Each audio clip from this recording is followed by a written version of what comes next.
With me in studio again, no stranger to this show, MP for Castries South, Dr. Ernest Hilaire. Dr. Hilaire, good morning to you and welcome. Good morning to you, Andre, and I must say you certainly had me very mad yesterday. But I think we go back a long way, and I can frankly tell you what I thought of yesterday, and we can move on and deal with the critical issues before us. Indeed. Which is for me to clear up some of the stuff that the Prime Minister said yesterday. Yes. So I am thankful for the opportunity for me to speak to St. Lucians directly and clear up some of the lies that were spewed by the Prime Minister. At a time when our country is in crisis, facing a COVID crisis, the Prime Minister, while he dealt with it later on, I hope we do have some time for me to respond to some of the issues he raised as it relates to COVID. But I want, in a very frontal way up front, deal with some of the issues that the Prime Minister raised yesterday. So Yes. I am thankful. But let's just get out of the way the issue of what made you mad in terms of, my contribution or my facilitating the show yesterday. Yes, Well, let's get to I that mean, first. You know, the Prime Minister, when you ask him the question, which in many ways was a tricky question, and he probably ought to have thought, as a Prime Minister, I need to have more sense and be very careful how I answer this question, because his answer can either be libelous and defamatory in character, which it was, but it can also expose exactly what we've been saying, that is an abuse of public office. And I will quote directly from him yesterday to show that probably his best response should have been, I cannot comment on this. This is a customs matter, or this is a police matter. My issues with Ernest are separate and distinct. He didn't do this. He virtually said, and his attaché had said it previously, the Prime Minister have a right to come back at Ernest because Ernest sued him. Which is wrong, Andre, but we'll come to that in greater detail. The Prime Minister started off, when you ask him the question, by saying he always had issues with my character and my integrity. Now, Andre, I never knew the Prime Minister. I did not grow up playing marbles with him by the bridge. We were not bathing together, Banans Bay.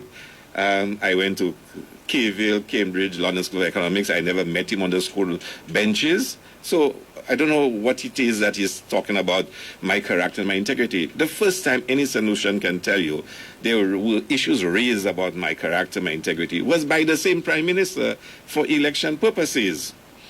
But stop and think about this. The Prime Minister is in no place to raise questions about people's integrity and character. The Prime Minister has a very unenviable record in St. Lucia. He has been certified by an appeal court judge and judges as a liar. That's not a joke. There is a judgment in the Tuxedo matter where a judge wrote some of the most not disparaging, truthful things about Alan Chasney. Let me just quote a couple, just to tell you, a person who says he's raising issue about people's character and integrity is the only politician in the history of St. Lucia I know that has happened to. A judge says, based on the evidence that he gave, these and other similar matters were explained by Mr. Shastri in his evidence. They do not paint a favorable picture of how Mr. Shastri conducted his business as a minister. But his answers were obviously accepted by the judge because he gave explanations. And this court would not have interfered if he was otherwise a credible witness. So the appeal court judge is saying, we are passing judgment on that because we found Alan Chasney not to be credible. And another short quote, that the judge should have dealt with the issue of Chasney's presence at the meeting. If he had done so, the inevitable conclusion would have been that his evidence was not credible or reliable. In other words, he lied to the courts. Now, this is the Prime Minister, who an appeal judge virtually said he lied to the court. He lied openly, brazenly to the court in a signed document. Was he Prime Minister at the time? No, he was not, Okay. but he had been a minister. This is the same Prime Minister who was taken to court for using public funds, monies of the crown, for election purposes. There's no other minister that has happened to. And in their defense, they did not say he did not do it. They argued that it is not a crown money. So the central government gives it to the Soufre Town Council. It is used for his election campaign. So not that we didn't do it, but it's no longer the crown's money once it reaches the Soufre Town Council. And a judge ruled that no, there is enough evidence for this matter to go to a full trial. Do you know who is supposed to make sure it goes to court for a full trial? The Attorney General presently. And as far as I know, I have no reason to believe they've made any attempt to see that this case goes forward. So this is the gentleman who is talking about people's integrity and people's character when a court has certified you as a liar. We have many clips where you said one thing and immediately says something totally different and deny you even said it. If there is one person in politics that St. Lucians are convinced says anything, anytime, anywhere, is the Prime Minister. But then he starts off by saying he has issues with my character. And he speaks about West Indies Cricket Board, Cricket World Cup. I had a couple of experiences with the Prime Minister during Cricket World Cup encounters, one of which was when he was involved in trying to dismiss me as the CEO of Cricket World Cup St. Lucia. He did actually invited Cricket World Cups based in Jamaica to come to St. Lucia after the 2006 elections to dismiss me as CEO for political reasons. That's the character of the person. Now, I'm not talking about his actions now as Prime Minister. Then he was about to become a minister. And he was already showing signs of vindictiveness and pettiness. That if somebody criticizes you, I must destroy you. That's the character of the person who came into the station and says what is, for me, outrageous lies, and libelous and defamatory at that. He starts off by saying that there was no investigation in Ernest Hilaire. I have the direct quote from what he said yesterday. I have evidence. I have an email that the Metropolitan Police in the UK sent to somebody to get information on me. And the detective from the Metropolitan Office Police Department is actually saying that they're acting on it. Good afternoon. I'm a detective from the Metropolitan Police acting on behalf of the St. Lucian authorities. And then the person goes on when they state the question, many thanks for replying to my email. This is a fraud case which has been investigated by the authorities in St. Lucia. The request relates to Dr. Ernest Hilaire, former St. Lucia High Commissioner to the UK in 2012 to 2015. The government of St. Lucia did that. There were 2 police officers that went up to the UK without the knowledge of the Commissioner of Police. The Minister of National Security said there's an investigative team that reports directly to him, Minister, not to the Commissioner of Police, you know. And they are the ones who, 2 officers who report to the Minister directly, and by extension the Prime Minister, is sent to England to investigate me. My information is they went back up. They're stranded in London right now because they went back up to see if they can get more information. And COVID has come, and second wave, and they're just shut down in the UK. And I'm heard they're stranded in London now. The Commissioner did not even know they had left. And you're going to say there was no investigation into Ernest Hilaire. Now, seriously, Prime Minister? See, I mean, those same 2 officers attempted to interview my deputy at the High Commission because something had been posted on Facebook. He responded, and they called him and said to him, why don't you come in and speak with us? He said, sure, okay, I'll speak with you all, because there's nothing to hide. Do you know where they invited him to go for the interview? At the official residence of the Prime Minister. Now, Andre, just sit down and just reflect on this. There's a squad of police investigating Ernest Hilaire. The Commissioner of Police is not involved. They report directly to a minister, and they want to interview somebody, and they ask a person to come to the official residence of the Prime Minister for that interview. Not a police station, not a DPP office, not some other office space in St. Lucia, in Castries, but at the official Prime Minister's residence. Think about it. Tell me about it. How does that sound? How does that sound? So, when the Prime Minister starts off and he says, you know, as if there was no investigation of Ernest Hilaire, I mean, that's not true. I mean, I have the evidence where I can show it. But let's go back to the vehicle and a lot of the things. But just before we get there, Ernest, I just need you to go back to what you said earlier about what made you mad about me yesterday. I want you to address that. No, well, I think, Andre, I believe you just allowed the Prime Minister to just run riot and just say a lot of things that are defamatory and libelous without stopping him. I mean, you're a seasoned journalist. You're a man that I have a lot of respect for. I mean, I've known for a couple of decades at least. And I have no reason to question your integrity or anything like that. So, you know, people will share views whether somebody is a hack, whether someone is a political operative. You and I don't operate on that level.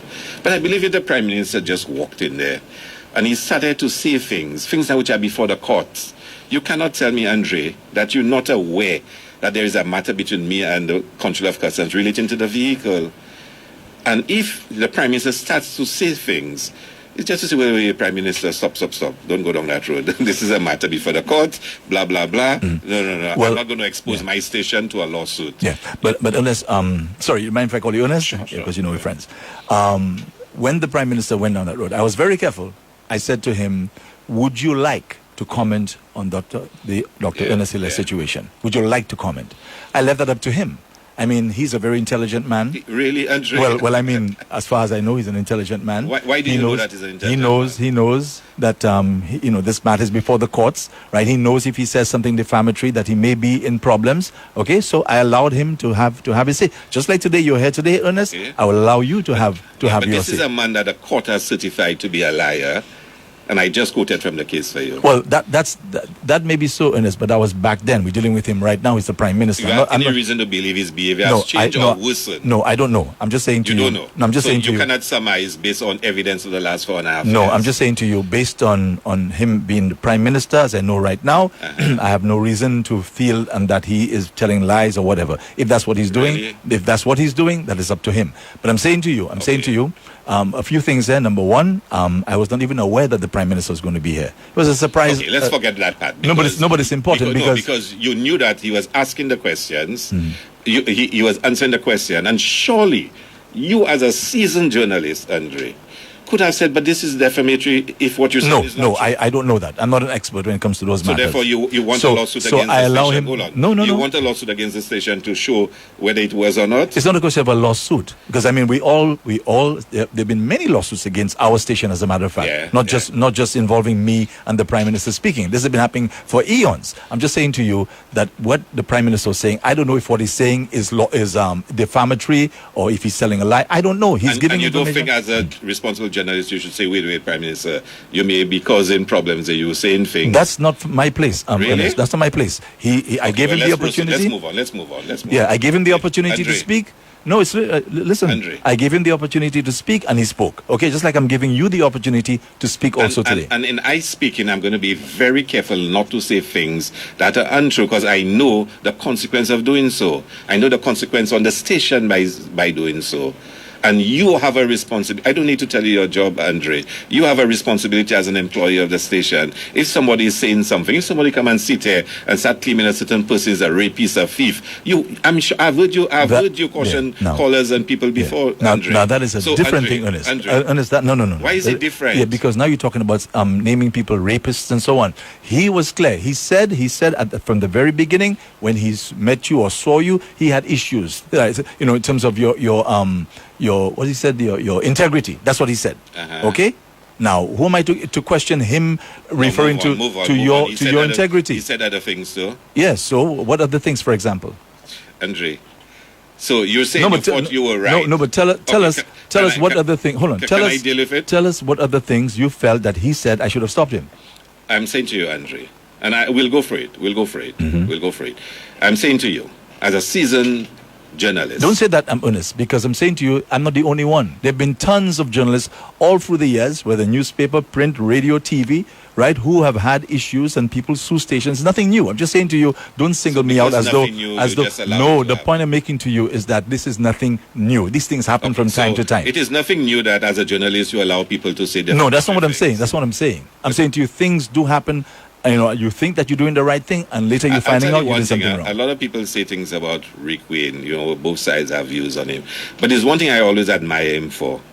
He has a deep understanding of journalism and how one should tread close and how one should not. And despite that, Ernest, he's been sued many times. Well, I don't know that he's ever lost. Well, I don't know about that. I don't know about that because my point I was making is that as a journalist, you should have a responsibility. When you realize somebody is about to cross a line to say, well, wait.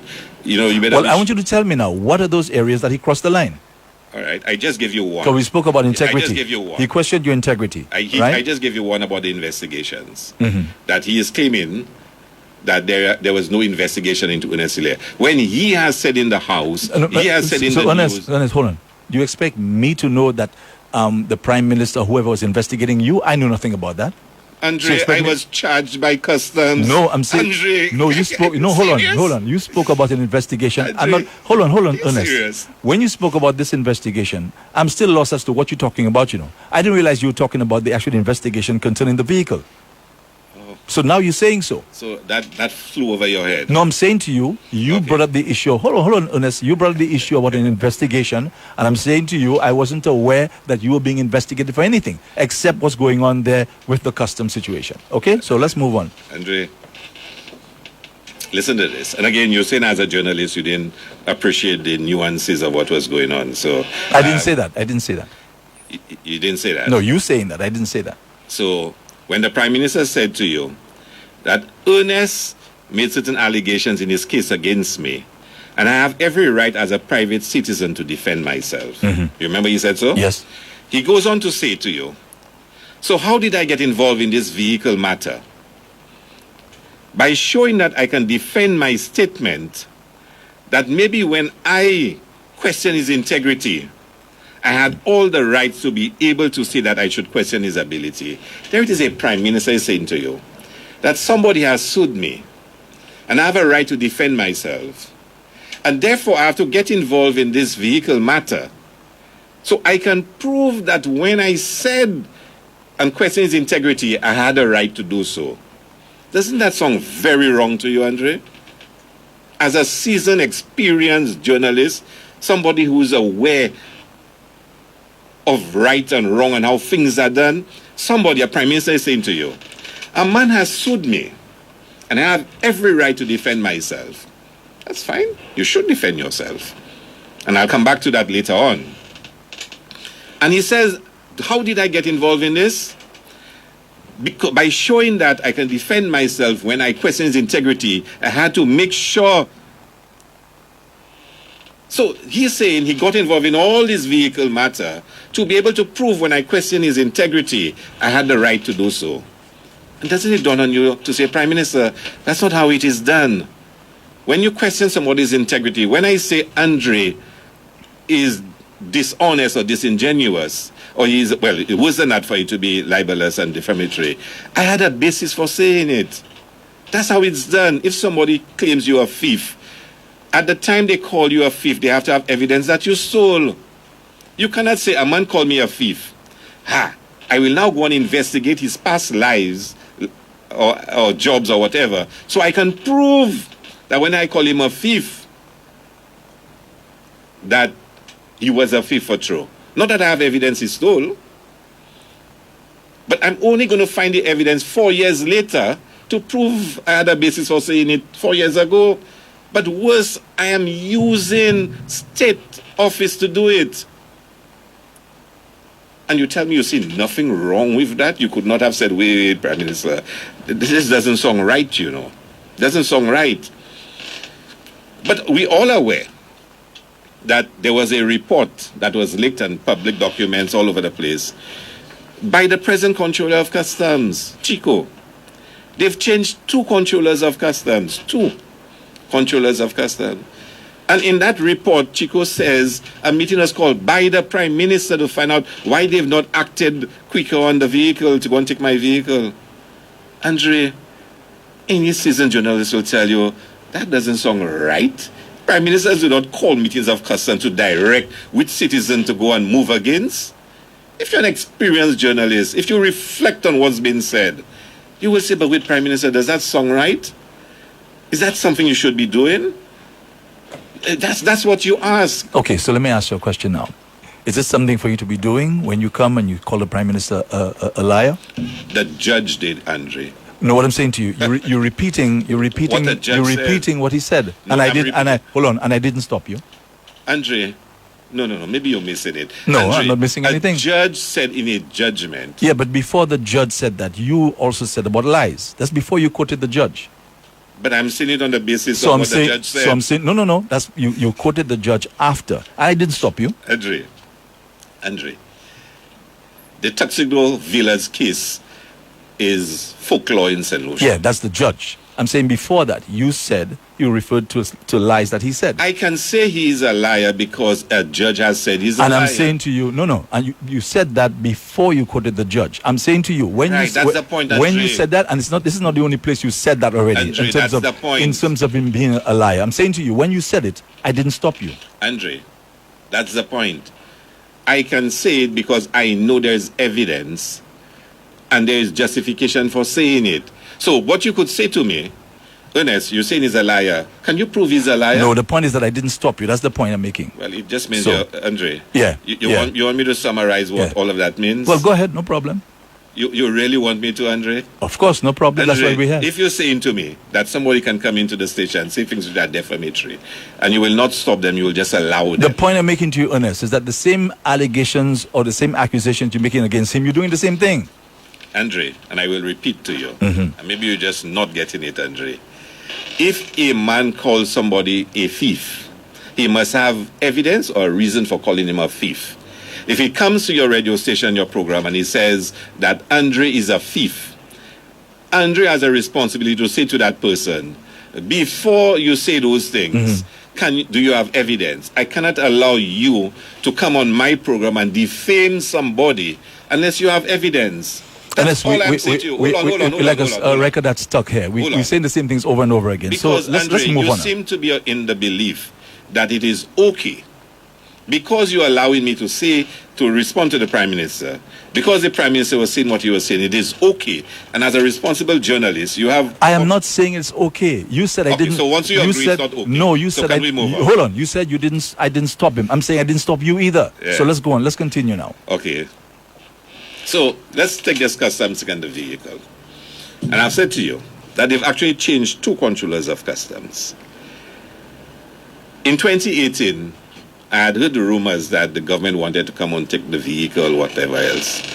So I got a call from customs saying to me they wanted to discuss the vehicle with me. And can I attend? I said, I'm going to bring my lawyer with me, and we're going to come and have a discussion on it. So my lawyer and I went to customs. We indicated to us that they were directed to investigate this vehicle. And they found no issue with the vehicle except that the VAT, value-added tax, had not been paid on it. That's customs, right? Customs, yeah. So we said to them, well, I'm a returning diplomat. I'm not involved in clearing paying of duties. In fact, I'm exempted from paying it. And if anything has to be paid, Foreign Affairs has to pay for it. Because you will know, at the end of my tour of duty, Foreign Affairs will send a packer to my house. They pack all my stuff. They take it away. They ship it to St. Lucia. They clear it in St. Lucia. And they deliver it to my house. Let me ask you a very important question as you say that. The stuff that you say that they packed and whatever, did it also include the vehicle? At the point they pack it, the vehicle was not yet delivered to me. And that's the crux of the matter. So I had nothing to do. I never spoke to customs. All I did, I had to sign a form by the broker to certify it's my stuff right there, and I'm making, and it's been cleared on my behalf. That's all I did. I didn't know nothing about payment or anything. I didn't pay the packer in London. I didn't pay the mover in London. I didn't pay the shipper. I didn't pay the broker in Central. I did not choose the broker. I had nothing to do with that. And we explained to customs, well, can you contact Foreign Affairs to sort this matter out? They said, okay. But they also hinted to us there may be a little issue that some people were raising about the vehicle, if it's mine, if it's not mine. And we said to them, look, and I told them exactly the whole process that was followed. They left, they went outside, they came back. We told them we wanted the file they had because then you're asking questions, saying you're investigating me. Can we know what this is all about? They said they were going to give us a copy of the file.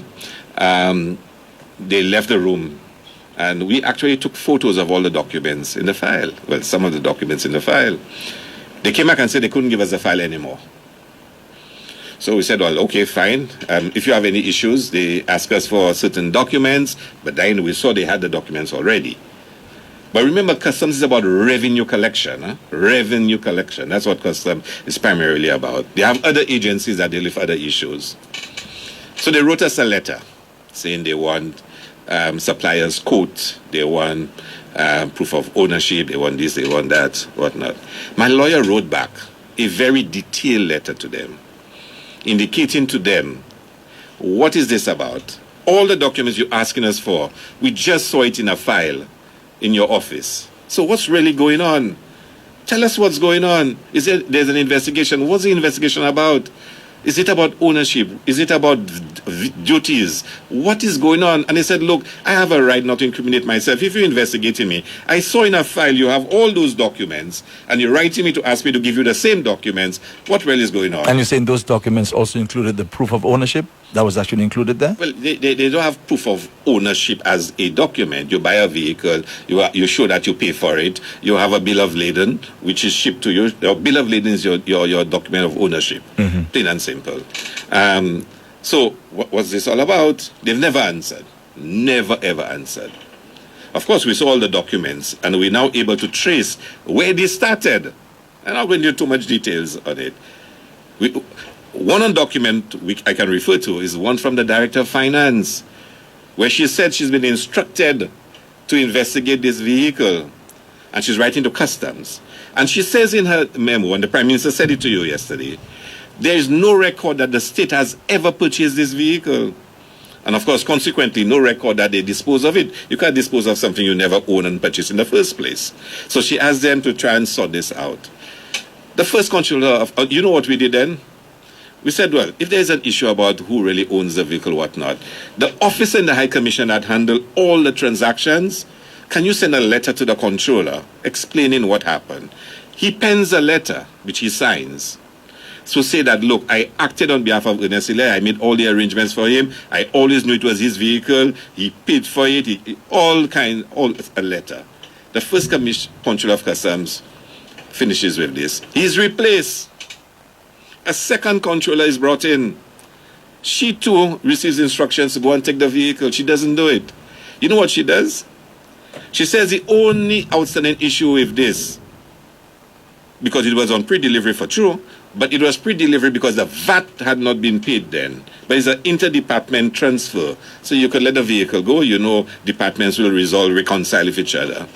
She says the only outstanding with this for me to close it, and Richard Frederick licked all the documents in his show, is the payment of the VAT. And she asked Foreign Affairs to pay the VAT. The acting permanent secretary in Foreign Affairs decides that we're going to pay it. It's true. Raise a warrant, which is government transfers of monies, whatnot, to pay it. So this thing can be closed and the file can be closed. It is stopped by the Ministry of Finance. And one day in court, somebody in the Ministry of Finance will have to come on the stand under oath and say who gave instructions to stop the payment so that this whole saga would have been closed. Now, I don't own any VAT. I'm a returning diplomat. I owe nothing relating to the vehicle. I'm not responsible for it. I had no interaction with Customs on this matter. Foreign Affairs did everything on my behalf. Including the vehicle? Including the vehicle. Now, it's instructive. There's a list of all the items I brought in. They've not asked for proof of ownership of anything else except one thing, the vehicle. They've forgotten about the Bose system, all my painting, my barbecue, my this, and they forgot about all those things. One thing they focus on, the vehicle. So Foreign Customs under the previous controller tried to close this matter. Foreign Affairs acting PS tried to close this matter, and in fact both of them were transferred. So explain to us, when you say they tried to close this matter, what is it that they were supposed to do or didn't do in terms of closing the matter? Well, like I just explained to you, the only outstanding matter was the payment of the VAT. So the broker goes to clear it, he provides all the document, everything is okay. Where is the VAT you owe us? Oh, okay, Foreign Affairs that has to pay the VAT. So, okay, the vehicle will go. It's pre-delivery, because the only outstanding thing is the VAT. Customs will get it from Foreign Affairs. So that's the only outstanding matter. So when the previous controller of Customs writes to Foreign Affairs to say there's this outstanding matter, can the VAT be paid so we can close this file? She agrees. She generates a warrant. It's approved in finance, but then somebody says don't pay it. Now, if it's not paid, the file cannot close. You follow me? So that was what was outstanding on this matter. But then a report is leaked by Chico saying that the Prime Minister called a meeting to find out why they've not gone for this vehicle. And Chico is virtually saying in his report, I can go and take the vehicle. I know what to do to go and take it. And then he becomes controller of customs. And then he becomes controller of... So 2 controllers were transferred. And the third person who says, I can go and take it, becomes controller of customs. Now, what right does a Prime Minister have calling a meeting with customs officials to find out why they're taking so long to go for the vehicle? But we know why, because I just quoted what he said. So how did I get involved? By showing that I can defend my statement. That statement was when he questioned my integrity and he said all the things about me. He's saying that he got involved because he can now defend his statement when he questioned my integrity, that there is something wrong about Ernest Hilaire. If we charge him, if we seize his vehicle, I can go to court now and say, you see, I told you all there was something about his character, his integrity. The Prime Minister said so yesterday. This is abuse of public office. And to take my vehicle and make me suffer as a result, my reputation, the loss of use of my vehicle, that's also malfeasance and all. This is the Prime Minister of St. Lucia.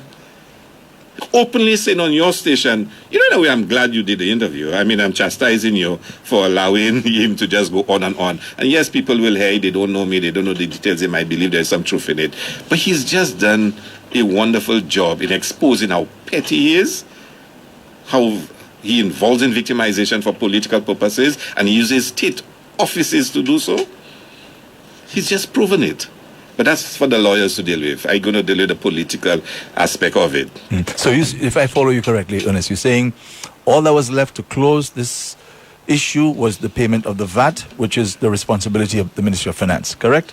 Foreign Affairs. Foreign Affairs, they acted sorry. on my behalf as a returning diplomat. Foreign Affairs.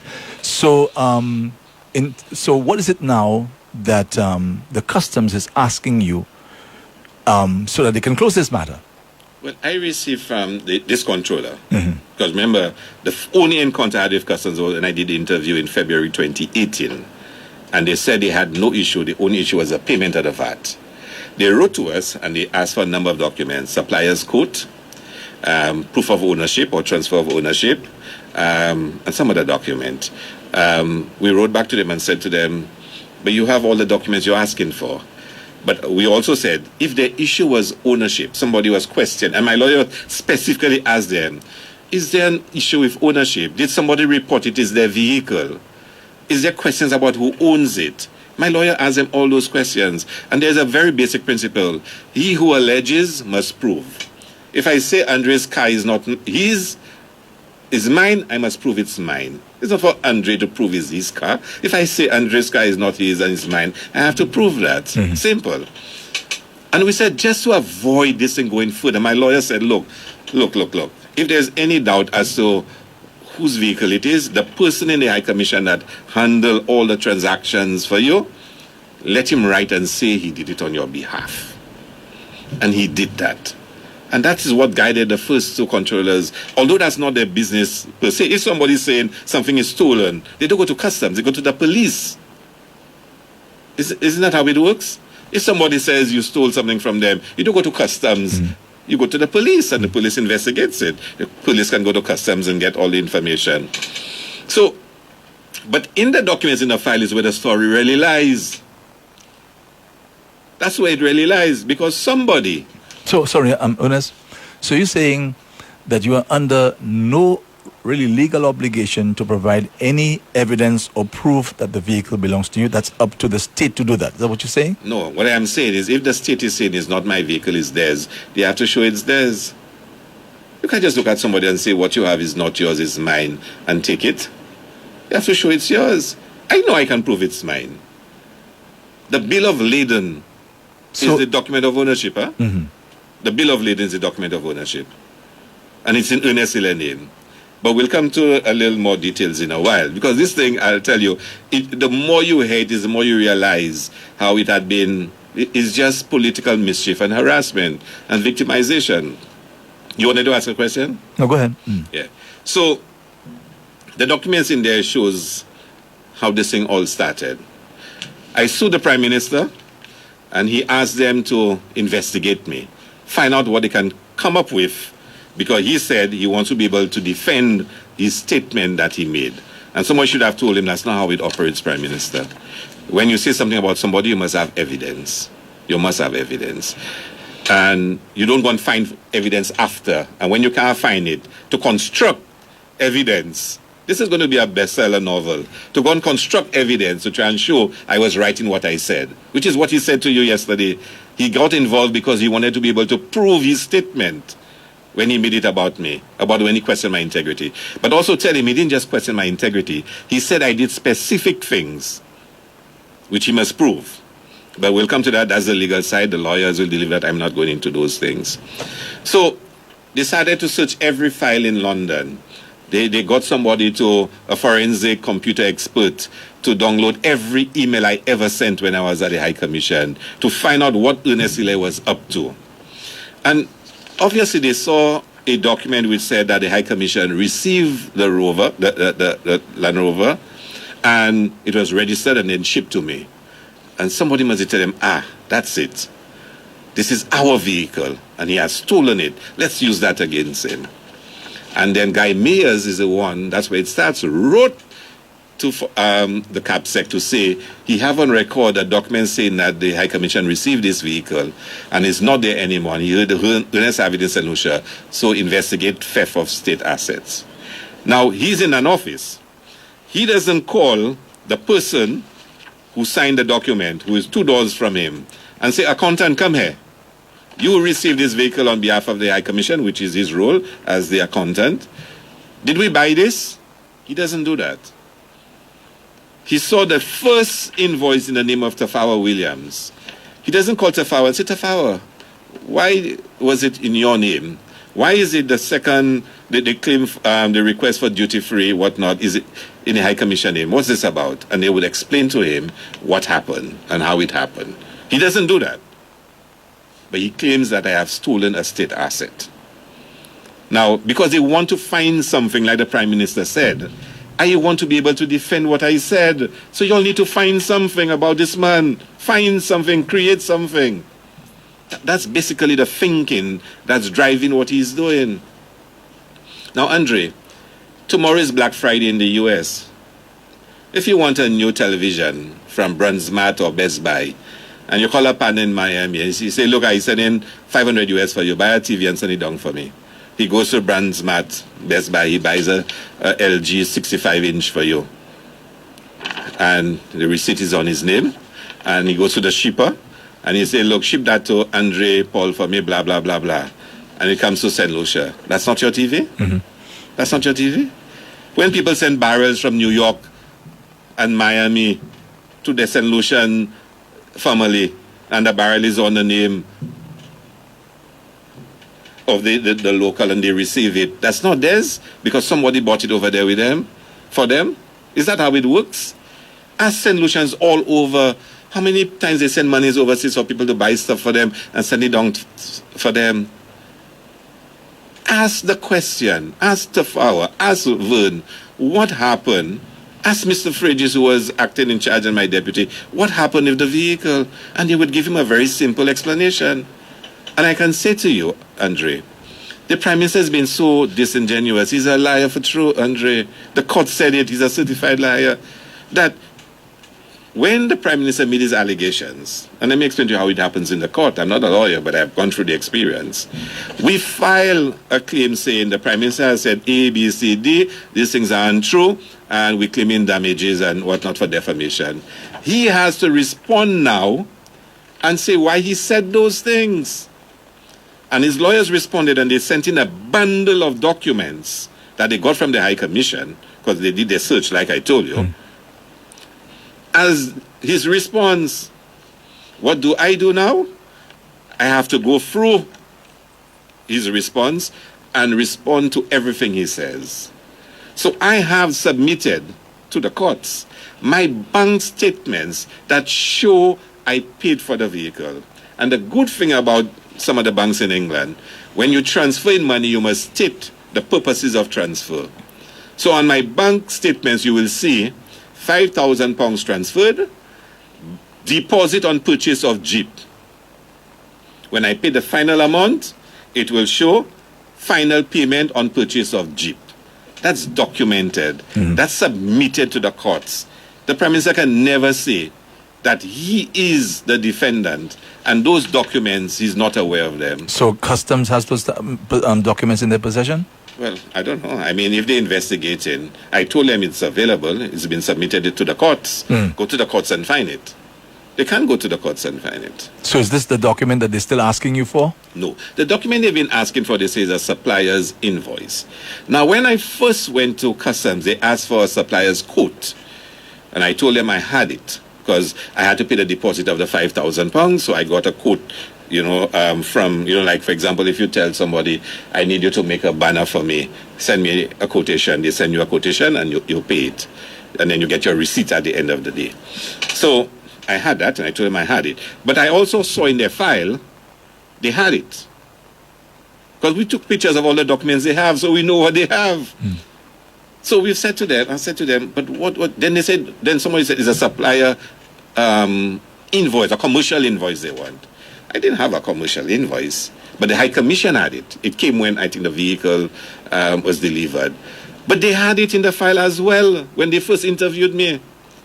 My lawyer wrote to Chico, and I have copies of the letters there. I can show it to you, saying to him, but Chico, can you tell us all the documents you have? Let us see all the documents you have. He sends a bundle of documents to my lawyers, which includes the supplier's invoice. In the letter to my lawyer, and I can read it for you, he actually says that they got the supplier's invoice from the High Commission. I mean, he says so. Now, why would you be asking me for a document you yourself have made available to us, which you yourself have said to us that you have, and you made available a copy of it to us? I mean, listen to this, September 25th, 2020, from Chico, in a request to the Ministry of External Affairs for the same, talking about the commercial invoice, yeah? The attached copy of Jaguar Land Rover Limited invoice number 90037262 of October 20th, 2015 to the St. Lucia High Commission was provided. Let me read this again. In a request to the Ministry of External Affairs for the same document, the attached copy of the Jaguar invoice to the St. Lucia High Commission was provided. They're saying that Foreign Affairs gave them the document when they asked for it. You will note that the same contains the exact details of the vehicle you claim to have purchased. So he is saying they asked Foreign Affairs for the supplier's invoice, and Foreign Affairs gave it to them. Because Foreign Affairs got it from Land Rover, but Foreign Affairs is the one acting on my behalf. So the person acting on my behalf have given you the document you asked for, but you're saying to me, I want your copy. Now, is that harassment or what? Because you're saying in letter, I mean, I'm wondering how will those guys explain that to a court? You ask me for a supplier's invoice. I'm saying to you, Chico, you already have it. Why are you asking me for something that you already have? This is harassment. You write back to tell me that you had asked Foreign Affairs for it, they gave it to you, and here it is attached. But I still want you to give me your personal copy. Why? Now, is it that you might believe that the value on what they give is different to the value that I have on my personal copy? But in any event, I'm not paying taxes and duties. If you believe there might have been something to do with the value that was changed, fine. You also have the right to value it yourself, huh? But I'm not paying duties. I'm not paying taxes. So is this not harassment? Is this not trying to construct a case against me? As the Prime Minister said, he got involved because he wanted to be able to prove his statement. Explain that to me. But Ernest, I'm just curious to know, if the customs controller has all that information, and as you said, that he's asking you for your copy, right? Just for argument's sake, I'm just curious. Why wouldn't you just give it to him and call it a day? I didn't have a commercial invoice. I just said that to you. I have the supplier's quote. I have the quotation they gave me so I can make the deposit. That's what I had.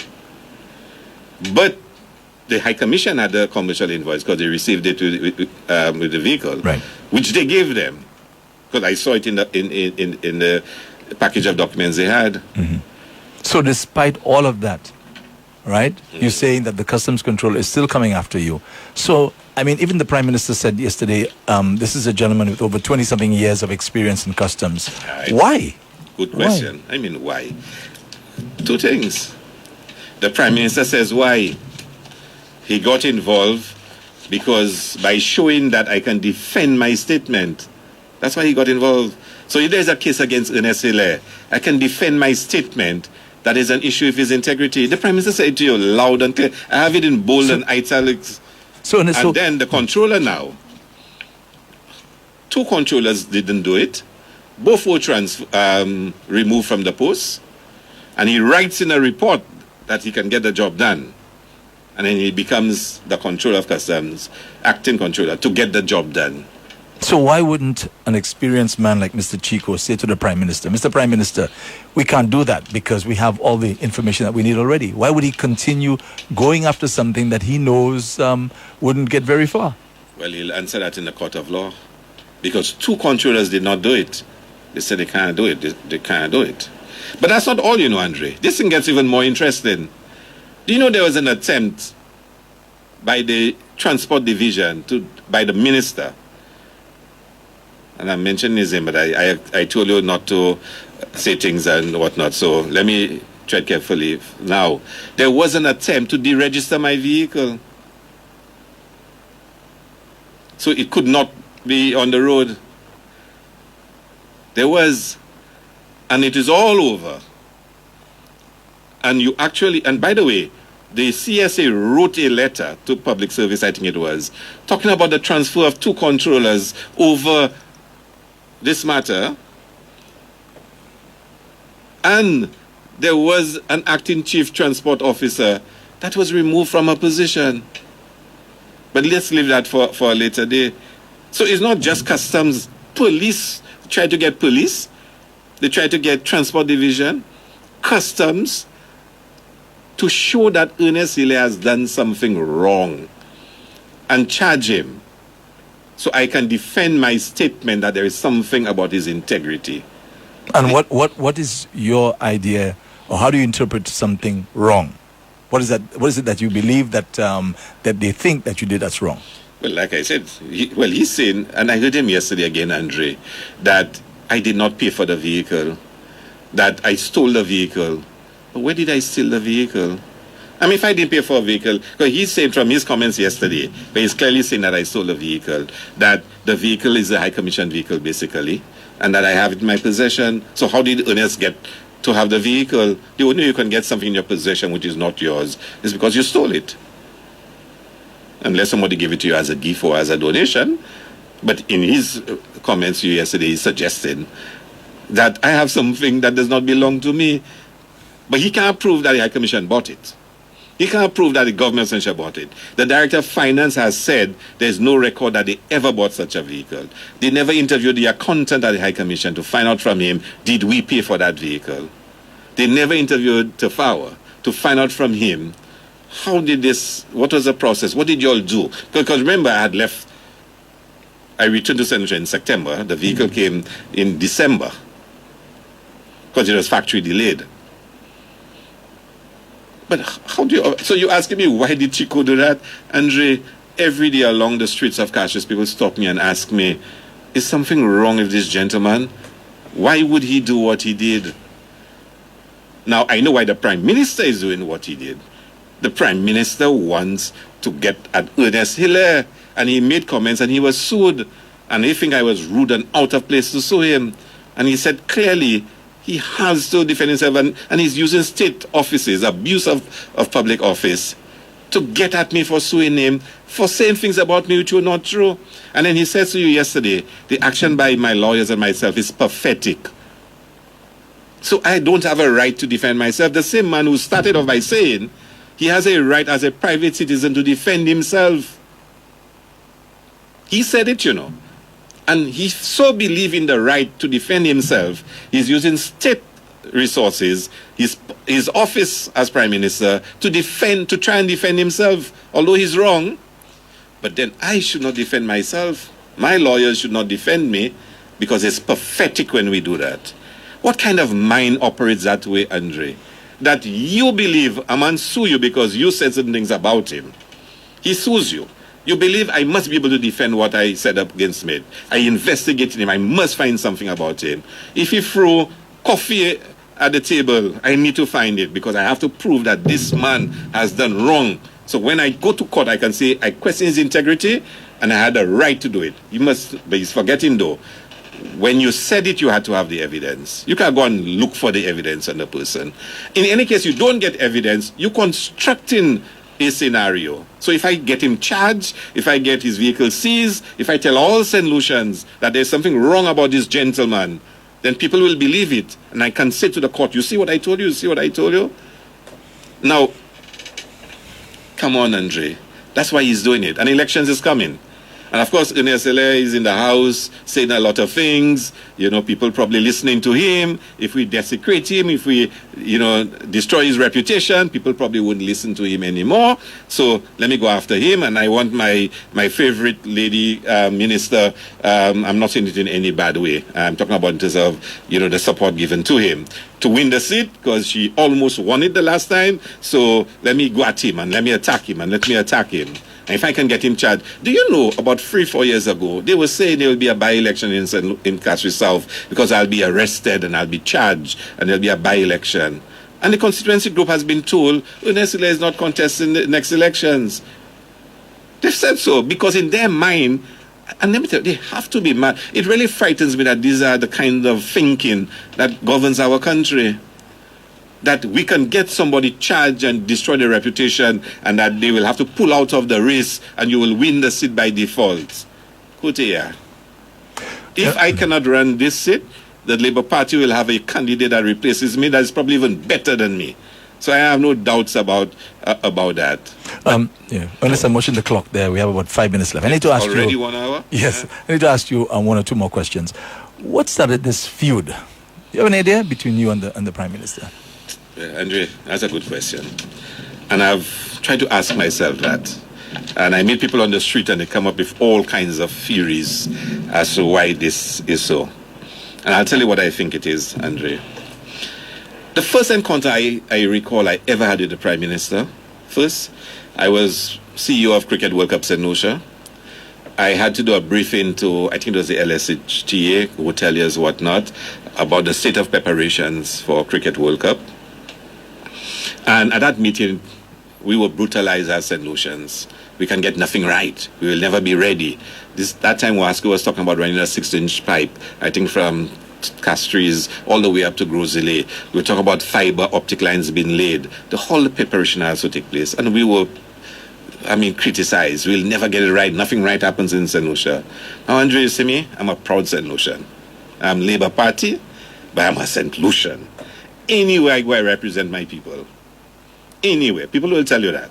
It's not about politics. When I go, I represent my people. Okay? When I was at school, when I go at school, I want to be the first in the class because I want to boast that I'm a St. Lucian. That's what it means to me. I could not sit in a meeting and hear people criticize St. Lucians like that.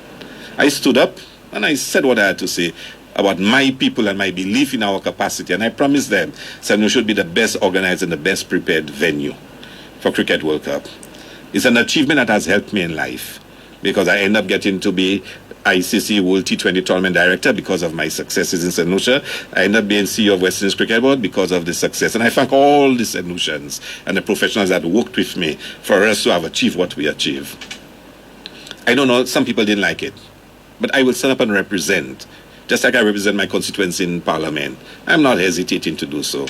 The second engagement I had with the Prime Minister was after the 2006 elections. Elections was a Monday, December 11th. I got a call from Cricket World Cup Jamaica to say to me that they had been invited to Central to discuss the St. Lucia CEO, which was myself, and the government was minded to change me. I asked, well, who did you get a call from? They said it was Alain Chassin. He said he's going to be the next Minister of Tourism, blah, blah, blah, blah, and that he was going to come to St. Lucia, whatnot. Our office was upstairs, Colony House. by Northwest. So I was there, I think it was the Wednesday. Don Lockerbie, who was Chief Operating Officer, came down. Same Don Lockerbie that signed the contract with the Prime Minister to do all the artificial turfs around St. Lucia, $32 million. And he explained to me basically that's what he was saying, and he told me what Cricket World Cup position was. The Prime Minister then, who was then a citizen, he was about to become minister, came into the office to meet Don Lockerbie to take him to whatever meeting they were going to. And I took the opportunity to tell him what I thought of him, his behavior, and his respect for St. Lucians. And I was not very kind. I've never spoken to him after that, except, I think it was 2014, he was in London.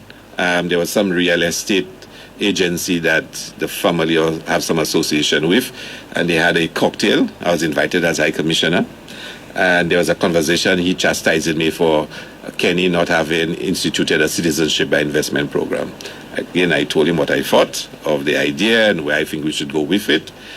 So maybe at most I had 3 conversations in my life with him. They were not very good conversations. Andre, I take my people seriously. I take myself seriously. He said yesterday that I'm a confident person in how I speak. Andre, I'm a proud St. Lucian. I know where I came from. I know my people's aspirations and dreams. I know that. And I will stand up and defend. I will. And if some people believe that some others in St. Lucia must not speak up, must not defend, must not represent, when they speak, they are mistaken. My whole existence, the meaning of life to me, is about standing up for those values.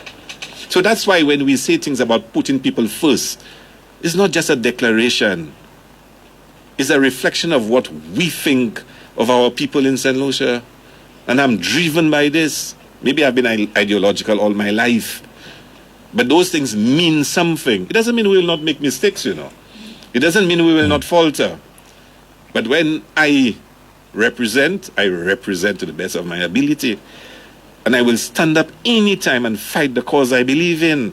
And our cause, we always say, is putting people first. And nobody will bully me or intimidate me because I stand up for what I think is right. When the Prime Minister first made his comments, it was in the context of I having been High Commissioner, the Jufali divorce thing. It was a very difficult time. You couldn't say too much because the matter is unfolding, whatnot. And he said a lot of things, a lot, Andre. And then I got involved in the CIP and then became a candidate. He said even more things. But you take your blows because this is an election campaign and people can get dirty. It's not your style, but that's their style. So they would have painted Jufali on the walls in the constituency, and we saw the results of it. It took its toll. But campaign was over. They won the elections, and let's move on. He continued.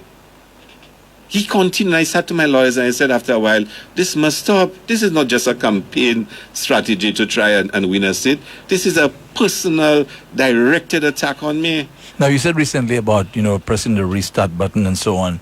Have you ever tried, reaching out to him or any members of your party who may be close to him and say, hey, let's get together and try and resolve this matter privately?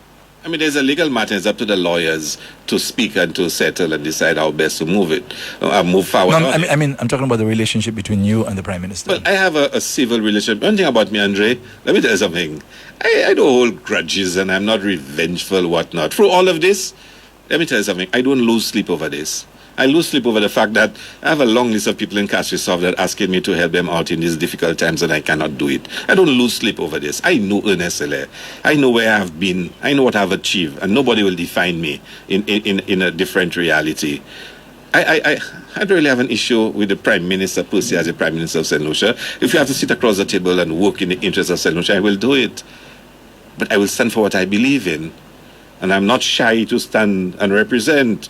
So I'm not about to say, boy, let me go to the Prime Minister and tell him I should not have sued you. How can you tell somebody that you are defaming relentlessly? He doesn't have a right to defend himself. The same right you asserted you have to defend yourself, that you're going to such an extent to defend yourself. Somebody else doesn't have a right to sue you for saying what you said. But who died and made you Lord Almighty over St. Lucia? Who died and did that? Don't we have a right as citizens to stand up and say that we need redress for the way we are treated? Don't we? And you tell me if I sued you, then you have to make me pay for suing you, that you will use all the institutions of the state. You will use your office. You will give directives to make sure that Ernest regrets he ever sued me. But if you believe you were right in what you were saying, come to court and defend it.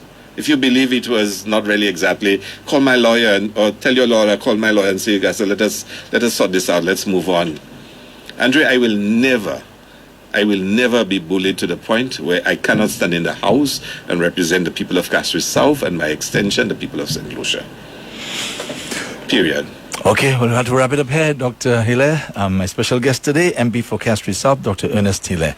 I want to thank you for being here. I hope, we can move on now and move on peacefully.